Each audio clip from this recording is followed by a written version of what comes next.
بخت نصر نے بیت المقدس پہ حملہ کیا، ہر چیز مسمار کر دی، یہودیوں کو لا کے بابل میں ان کو بند کر دیا۔ ایک دن بخت نصر نے خواب دیکھا، رات کو خواب دیکھتا ہے، صبح کو بھول جاتا، نجومیوں کو بلاتا ہے، بلا کے کہتا ہے کہ میرے خواب کی تعبیر بتاؤ۔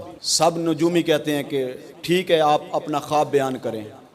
کہتا میں خواب بھول گیا ہوں، بھولے ہوئے خواب کی تعبیر بتاؤ۔ سب نجومی کہنے لگے یہ کیسے ہم بتا سکتے ہیں، آپ ہمیں خواب سنائیں ہم اس کی تعبیر بتاتے ہیں۔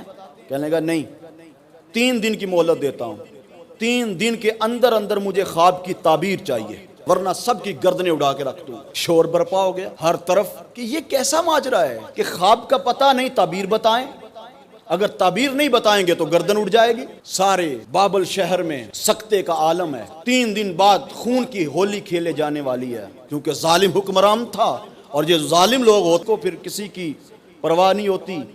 ماں کے سامنے بیٹا قتل ہو رہا ہے یا بوڑھے باپ کے سامنے جوان بیٹا قتل ہو رہا ہے، ان کو پرواہ نہیں ہوتی، کیونکہ ان کے سینے میں دھڑکنے والا دل جو ہوتا ہے اس میں احساس نہیں ہوتا، ہمدردی نہیں ہوتی، پیار نہیں ہوتا اور اس میں نرمی نہیں ہوتی، بس سختی ہی سختی ہوتی ہے۔ ہر بندہ پریشان ہے۔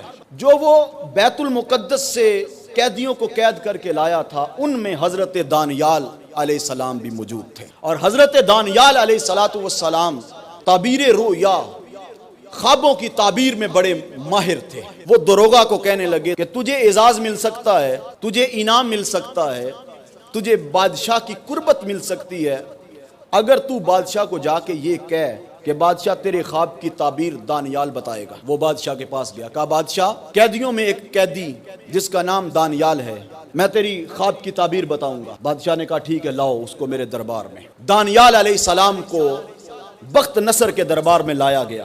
بخت نصر کے دربار کا اصول یہ تھا کہ جو بھی آتا پہلے اس کو سجدہ کرتا، مگر جب حضرت دانیال علیہ السلام تشریف لائے تو حضرت دانیال علیہ السلام نے سجدہ نہ کیا۔ بخت نصر نے کہا کچھ نہ، جتنے دربار میں درباری بیٹھے ہوئے تھے سب کو باہر نکال دیا، نکال کے پوچھنے لگے او بھئی آنے والے قیدی تو نے مجھے سجدہ کیوں نہیں کیا؟ حضرت دانیال علیہ السلام فرمانے لگے میں ایک اللہ کو سجدہ کرتا ہوں، اس کے سوا کسی کو سجدہ نہیں کرتا۔ بخت نصر نے کہا کیوں نہیں سجدہ کرتا؟ بات کو بانپ کے ارادوں کو سمجھ گئے۔ کہا بادشاہ سلامت، میرے رب نے مجھے جو علم دیا ہے نا وہ اسی شرط پہ دیا ہے کہ تو کسی غیر کو سجدہ نہیں کرے گا۔ اگر میں تجھے سجدہ کروں گا نا تو پھر تو میرے علم سے استفادہ نہیں کر پائے گا۔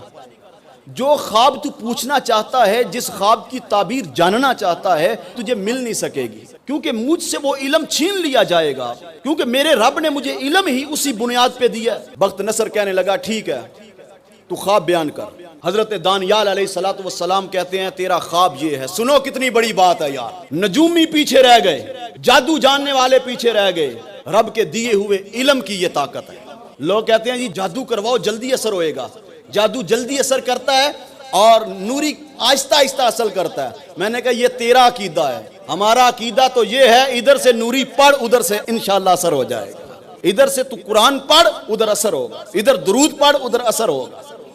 دانیال علیہ السلام نے فرمایا میں تیرا خواب بیان کرتا ہوں۔ کہا تیرا خواب یہ ہے کہ تو نے ایک بت کو دیکھا ہے۔ خواب میں بت کو دیکھا، بت کی پوزیشن یہ ہے جو قدم ہے وہ زمین پہ، سر جو آسمان پہ، سر سونے کا، سینہ چاندی کا، پیٹ تانبے کا، پنڈلیاں لوہے کی، پاؤں پتھر کے۔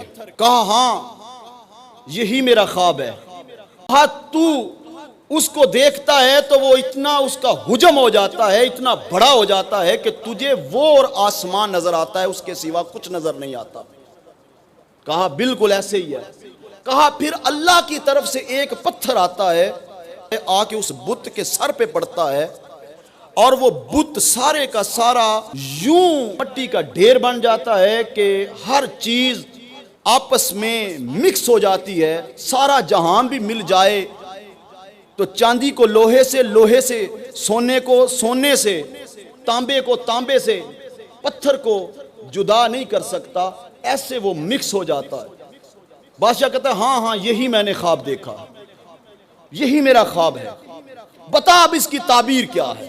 حضرت دانیال علیہ السلام نے فرمایا بت سے مراد مختلف زمانوں میں مختلف امتیں ہیں، جو سونا ہے وہ تیرا زمانہ ہے، جو چاندی ہے وہ تیرے بیٹے کا زمانہ حکومت ہوگا. تانبے سے مراد روم ہے, لوہے سے مراد فارس ہے. پتھر سے دو امتیں مراد ہیں جن پر دو عورتیں حکومت کر رہی ہیں, ایک مشرقی یمن میں اور دوسری غربی شام میں. وہ جو پتھر اس بت کے سر پہ آ کے پڑتا ہے وہ پتھر وہ ہے دین الہی جو محمد مصطفیٰ صلی اللہ علیہ وآلہ وسلم آخری زمانہ میں لے کے آئیں گے, اور تمام جتنے ادیان ہیں, جتنی امم ہیں, سب کو ختم کر دے گی. اسلام کا پرچم بلند ہو جائے گا, اسلام کا پرچم بلند ہو جائے گا.